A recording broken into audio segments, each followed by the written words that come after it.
Bapak, Ibu, saudara-saudari, kalian yang kita semuanya, mungkin bagi sebagian umat Buddha, khususnya ya di Medan dan Indonesia pada umumnya, asada masih belum begitu familiar di kalangan umat Buddha. Akan tetapi perlu kita ketahui bersama bahwa asada atau asala puja ini juga salah satu momen penting, karena tanpa ada asada puja atau asalha puja ini, maka kita tidak akan pernah tahu dan tidak akan pernah merasakan bagaimana manfaat dharma yang telah Buddha babarkan. Asada puja ini memperingati di mana beberapa minggu setelah Sang Buddha mencapai penerangan kesempurnaan menjadi Buddha atau menjadi sama Sang Buddha, beliau membabarkan dharma yang pertama kali, mengajarkan dharma atau mengajarkan ajaran yang telah beliau temukan, yaitu di Taman Isipatana, di mana beliau mengajarkan ajaran tersebut kepada Pancawagya, yang mana Pancawagya tersebut juga sebelumnya sempat menjadi saudara sejawat, sahabat sejawat dalam melakukan pertapaan. Saat dimana seorang pertapa Siddhartha saat memulai pertapaannya, saat mencari jalan dharma, ajaran dharma, beliau bersama-sama dengan Pancawagya tersebut. Nah, sehingga pada hari tersebut ya di Isipatana inilah yang menjadi satu saksi ya di Taman Tupai ya, Pancawagya menerima ajaran yang Buddha temukan. Nah, jadi momen ini juga dikenal sebagai Caturangga Sanipata, yang dikenal juga di mana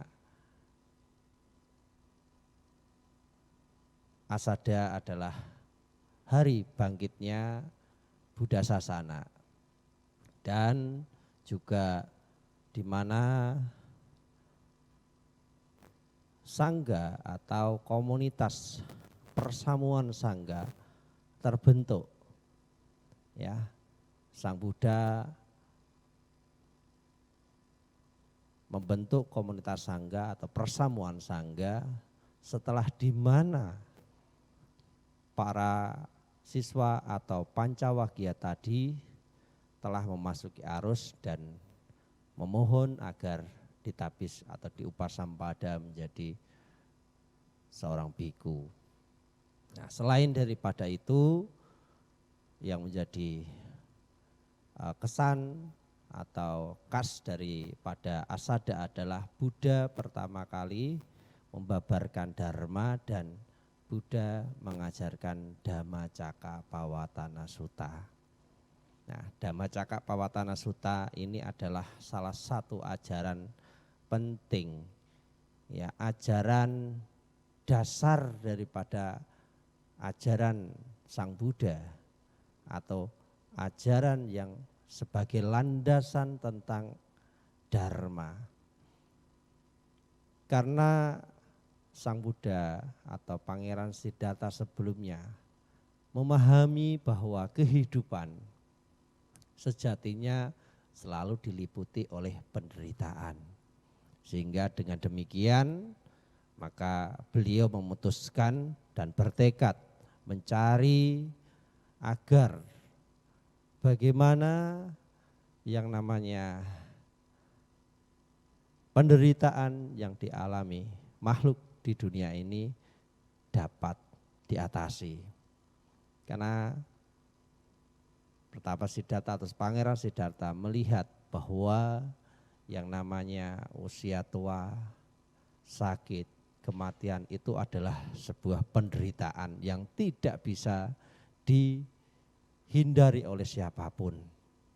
Nah, oleh karenanya akhirnya beliau memutuskanlah menjadi seorang pertapa dan akhirnya beliau menemukan apa yang menjadi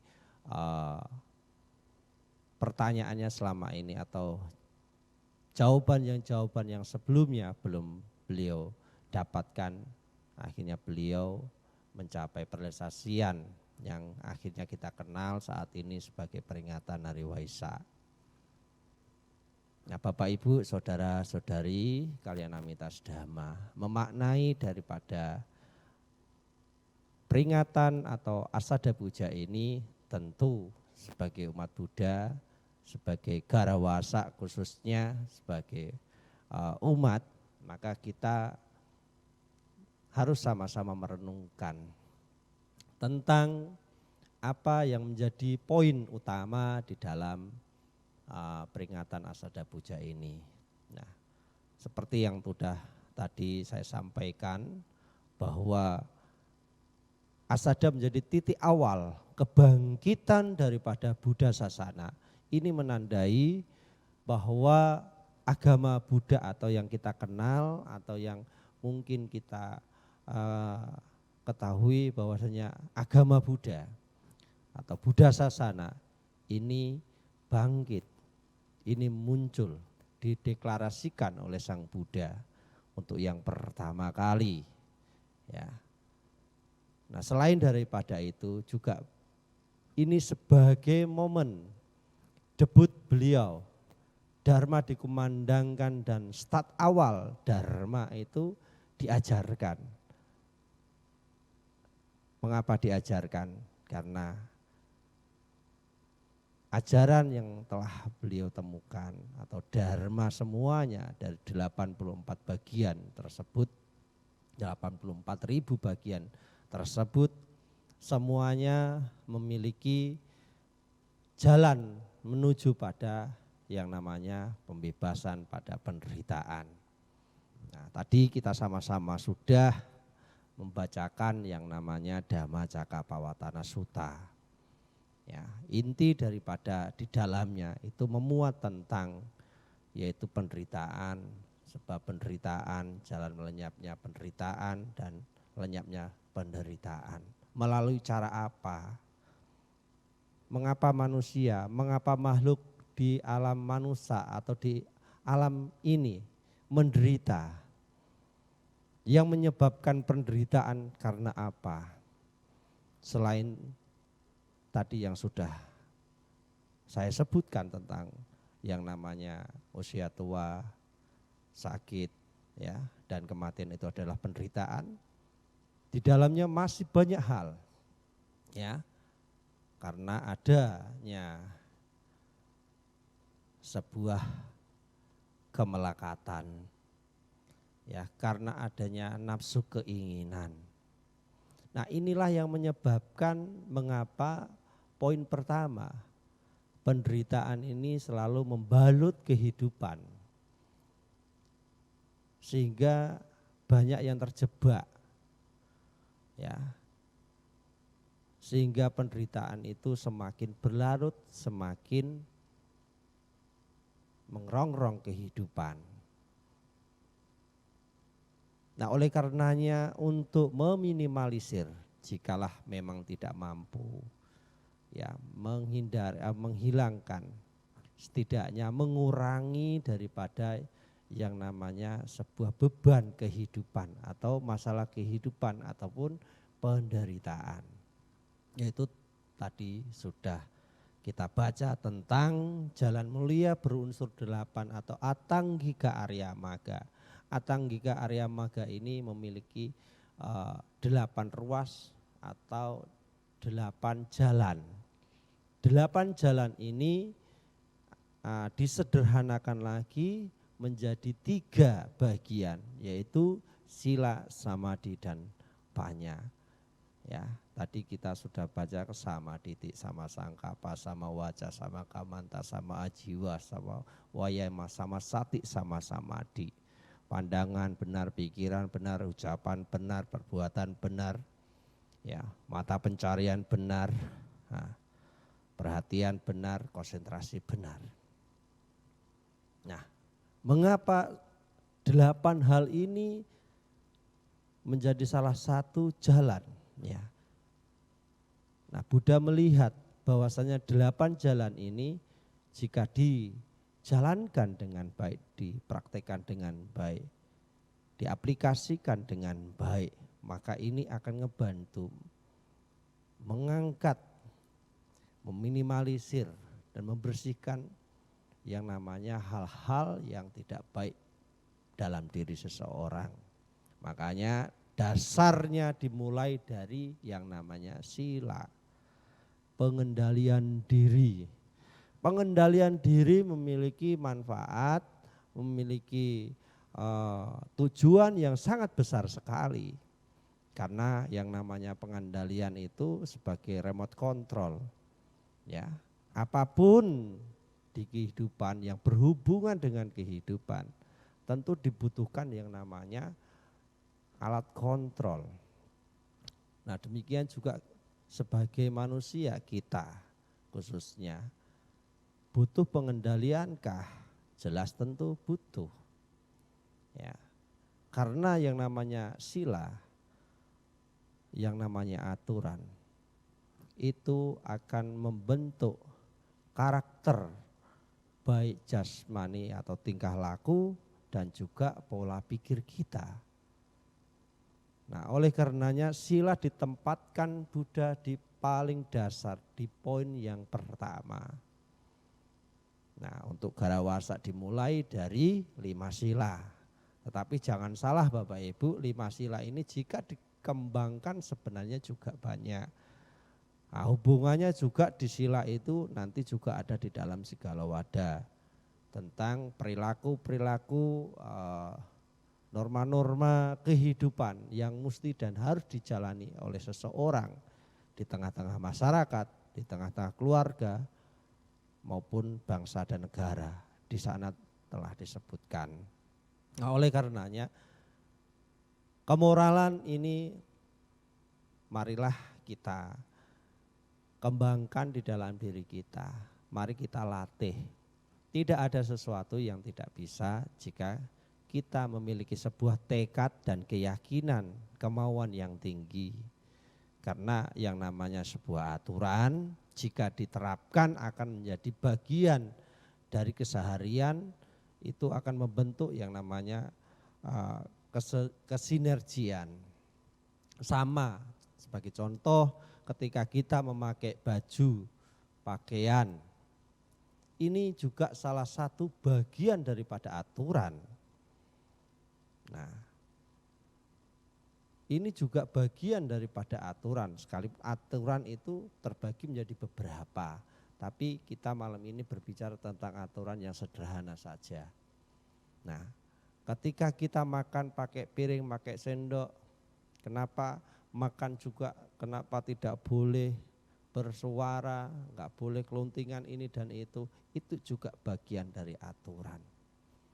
Nah, kalau di aturan para biku dan samanera ada yang namanya sekia.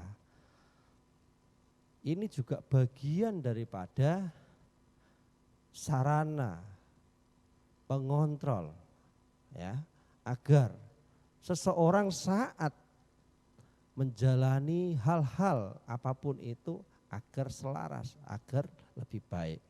Kalau seseorang pakai pakaian itu tujuannya untuk apa? Bukan untuk bergaya-gayaan, tetapi intinya adalah untuk menutupi rasa malu. Nah, kalau di tuntunan Parita, ya itu ada kalau pagi, centing pagi itu puja pagi ada di sana, dibaca, ya bahwasanya yang namanya jubah pakaian itu tujuannya untuk menghilangkan yang namanya pada rasa malu, ya, untuk mengangkat harkat martabat kita, bahwasanya kita sejatinya manusia.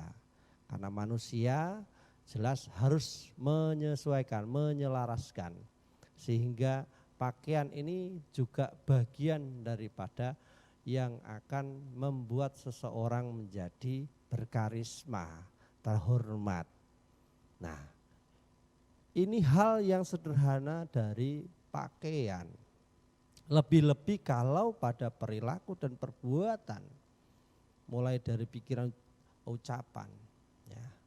Nah, ini akan berpengaruh sekali Bapak Ibu Saudara sekalian.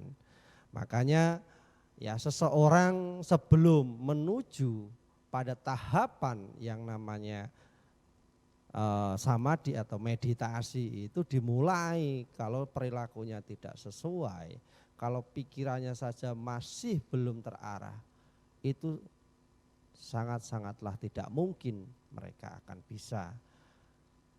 bisa bermeditasi dengan baik. Karena ya, dalam kata samadhi ya, itu pengertian bukan meditasi saja. Samadhi itu sudah mencapai pada kondisi konsentrasi. Nah, bagaimana seseorang bisa akan berkonsentrasi, punya perhatian yang sangat baik apabila ya perilakunya tidak sejalan dengan pikirannya. Jadi oleh karenanya, nah kita perlu ya memulai latihan-latihan dasar dari pengendalian diri. Ya, sebagai garawa, ya sebagai garawasa, sebagai rumah tangga ada 5 sila, silakan diterapkan itu. Ya, jangan jadikan beban, tapi jadikan itu sebagai kelengkapan hidup. Ya, seperti halnya ya kita sebagai manusia pakai baju sudah sewajarnya. Demikian kalau kita berprinsip seperti itu, nah ini akan membawa satu perubahan yang besar. Nah oleh karenanya ya sila terapkan dengan baik. Ya, jangan kita pengen berharap langsung sempurna. Tidak ada, semua itu butuh proses, namanya berlatih. Tetapi semua hal itu bisa karena kebiasaan. Tidak ada di dunia ini langsung instan, tidak ada. Ya intinya adalah kita harus punya kemauan dan tekad. Tekad yang kuat, keyakinan yang kuat niscaya. Karena Buddha sudah bersabda bahwa kairatena adalah mena para kami. Berarti keyakinan sebuah tindakan, sebuah upaya yang kita lakukan dengan keyakinan, maka niscaya akan menghasilkan. Jadi tidak ada sesuatu yang kita kerjakan tidak akan menghasilkan sesuatu. Ya. Jadi semua hal yang kita kerjakan apapun itu pasti akan menghasilkan sesuatu pula. Karena apapun yang kita tanam itu yang akan kita tuai. Nah, oleh karenanya ya aturan inilah kita awali untuk mengendalikan. Tadi Bante sudah mengatakan hal-hal yang berhubungan dengan ego. Kalau kita kuat di pengontrolan diri, kita kuat di pengendalian diri kita, nah jelas hal-hal yang akan arahnya menuju pada ke hal yang tidak baik atau hal-hal yang buruk, hal-hal yang akan menimbulkan akusala kama, maka akan ada remnya, akan ada bloknya. Nah, akan ada yang membatasi, akan terkendali otomatis. Ya, sama kalau kita di rumah pasang di gedung ada di rumah ada alarm. Ketika ada bahaya maka alarm tersebut akan berbunyi. Demikian juga aturan itu. Ketika itu sudah disinergikan, diselaraskan pada kehidupan, maka saat dimana akan ada hal-hal yang akan mendorong kita pada kemerosotan atau akusala kama, maka di sana akan otomatis alarm itu berbunyi. Jadi mari kita maknai ya asada itu sebagai renungan kita. Oh, kita untuk merefleksi diri kita bahwasanya ini adalah hari kebangkitan Buddha Sasana, ini adalah hari kebangkitan agama Buddha, ini adalah momen yang baik bagi kita untuk membuka lembaran baru. Tama Joti Paranyano, dari gelap menuju terang. Tidak masalah kehidupan kita seperti apa dulu. Kita tidak perlu malu, kita tidak perlu merasa gusar ya. Kehidupan orang itu tidak sama. Setiap orang punya masa lalu, setiap orang punya perjalanan kehidupan yang tidak sama. Maka ya bertekad kita mulai hari ini dan seterusnya. Nah, ini poin yang pertama ingin saya sampaikan. Nah, selanjutnya ya samadhi itu perlu juga. Ya. Meditasi itu penting juga. Makanya sebenarnya meditasi itu bagian hal yang setiap hari itu akan kita butuhkan dalam hal apapun. Baik kita saat belajar, bagi kita seorang peserta didik. Saat kita kerja juga demikian. Ya, dalam segala hal apapun butuh. Tetapi kadang kita tidak menyadari hal itu semua. Nah kita makanya salah satunya banyak yang bertanya ya, kenapa parita itu kok kayaknya enggak ada efeknya. Kita membaca parita sampai berbunyi Bante, kenapa kok parita kayaknya enggak ada efek sampingnya ini ya.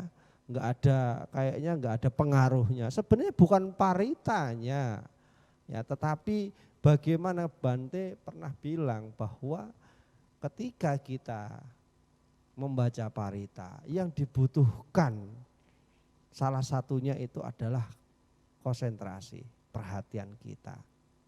Ya. Perhatian itu sangat dibutuhkan sekali. Ada di dalam Milinda Panha. Makanya bukan paritanya. Paritanya dari dulu ya seperti itu. Sekarang tergantung. Contohnya pisau itu tajam. Kalau tidak diasah maka tidak akan tajam. Nah, kan tergantung bagaimana yang memegang.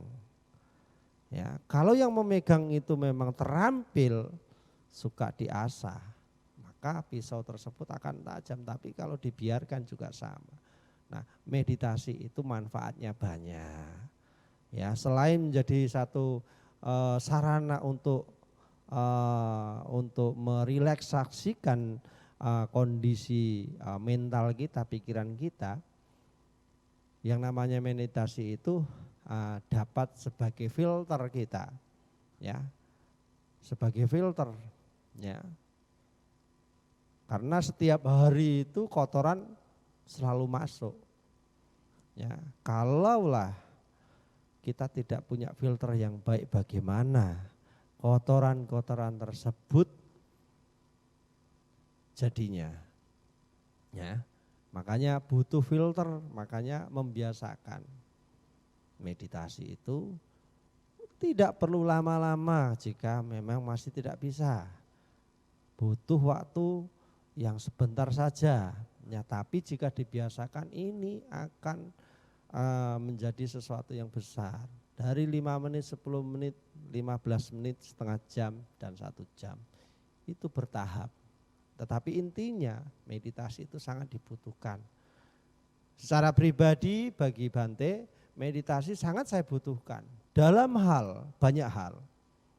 Kalau saya tidak bisa ya dalam hal tersebut, maka bisa stres saya, bisa gila saya. Nah, dan banyak hal manfaat yang sudah saya rasakan. Baik itu untuk ngebantu aktivitas saya dan ngebantu saat kami pelayanan. Ya. Jadi sangat-sangat dibutuhkan Bapak Ibu Saudara sekalian. Butuh meditasi itu bukan 1 tahun sekali atau 1 tahun 4 kali ketika pas hari-hari raya saja baru meditasi. Meditasinya pun ingatnya makanan saja. Oh ini itu ya. Ya sama saja. Ya, makanya meditasi itu asik sebenarnya. Nah, apalagi kalau Anda mau duduknya meditasinya tengah malam, lebih asik lagi. Nah, jadi intinya Bapak Ibu, kita perlu membiasakan, karena itu sangat penting. Bagi yang sekolah ya, ini juga ngebantu daya ingat kita. Ngapal-ngapal pun cepet ini ya, enggak lupaan. Nah, kalau yang susah ngapal, harus kuat meditasi ya. Nah, Cisulin harus meditasi ya, berhitung-hitungannya lancar ya kan. Nah, biar gak salah hitung besi tuanya ya. Nah, sangat dibutuhkan Bapak Ibu ya. Jadi jangan kita anggap sepele. Meditasi itu berapa banyak orang yang terbantu ya dari hal meditasi saja. Sekarang ada psikiater saja, para psikolog juga menggunakan yang namanya terapi meditasi kok.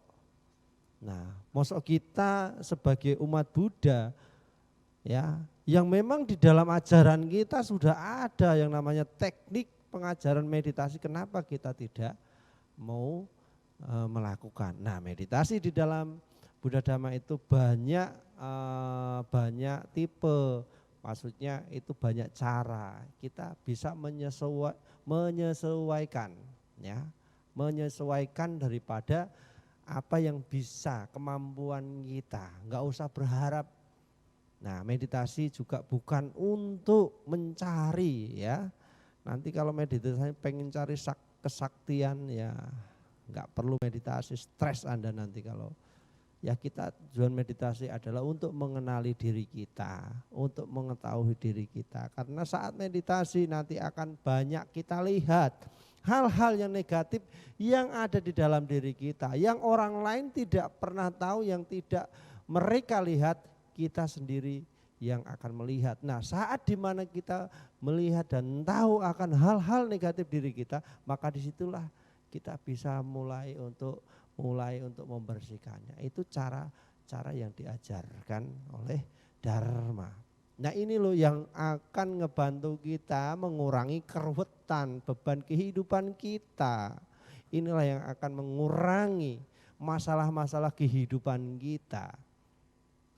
Nah, jadi dengan demikian jika kita teladani daripada apa yang Buddha atau yang di dalam Dharma itu anjurkan, maka saya pastikan kebijaksanaan akan muncul dan tumbuh di dalam diri kita. Nah, kita akan mengenal yang namanya kasih seperti apa, cinta kasih kita seperti, welas asih kita seperti apa, pandangan benar kita seperti apa, pandangan baik kita seperti apa, pandangan benar bukan pembenaran.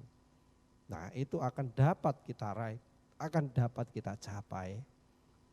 Tetapi dari semua hal itu kembali lagi, baliknya ke kesadaran diri, kemauan kita. Ya. Makanya kebahagiaan itu diciptakan oleh diri kita sendiri. Jangan kita ciptakan, kita cari kemana-mana, tapi kita mencarinya di luar. Sebenarnya kebahagiaan itu juga harus kita cari di dalam diri kita. Karena saat kita mampu menemukan, maka kedamaian hidup kita akan benar-benar kita rasakan. Nah, Bapak Ibu, saudara-saudari sekalian, ya mungkin itu pesan sedikit saya ya di kesempatan malam hari ini. Intinya dari semua hal yang saya sampaikan ada satu, yaitu adalah kesadaran. Ini berhubungan dengan kemauan. Dua, yaitu tentang sebuah tekad. Ini tentang tekad dan semangat. Ya. Nah, sedangkan yang ketiga itu adalah kesabaran. Karena sebuah latihan itu butuh proses, dan proses itu ya tidak bisa kita prediksi, bisa cepat bisa lambat. Nah, dari tiga hal ini ya mari ya kita coba renungkan, ya semoga kita bisa bahagia ya sesuai versi kita ya, karena versi kebahagiaan kan tidak sama ya, karena bahagianya Agacito itu beda mungkin dengan bahagianya Cisulin ya kan. Nah, Cisulin mie pangsit bahagia misalnya, saya mie goreng misalnya, kan dari sudut pandang masing-masing tidak sama. Nah, jadi kebahagiaan itu ya kembali lagi, balik-balik ya kembali lagi ke kita, kembali ke kita sendiri ya. Jadi seperti itu intinya Bapak Ibu saudara sekalian, jangan pernah kita patah semangat ya. Ya hidup memang seperti gelombang ya, selalu ada hilir mudik yang senang tidak senang. Karena memang sudah sejatinya hidup itu adalah penderitaan, tetapi penderitaan bukanlah hal yang harus kita takuti dan khawatiri. Kita bisa mampu melewati semua, karena kalau kita tidak mampu melewati, tidak bisa menjalani itu semua, kita tidak mungkin akan bisa lahir di alam manusia. Karena kita ada kesempatan terlahir sebagai manusia, maka jelas di sana ada parami yang ngedukung bahwasanya kita sejatinya juga mampu melewati itu semua.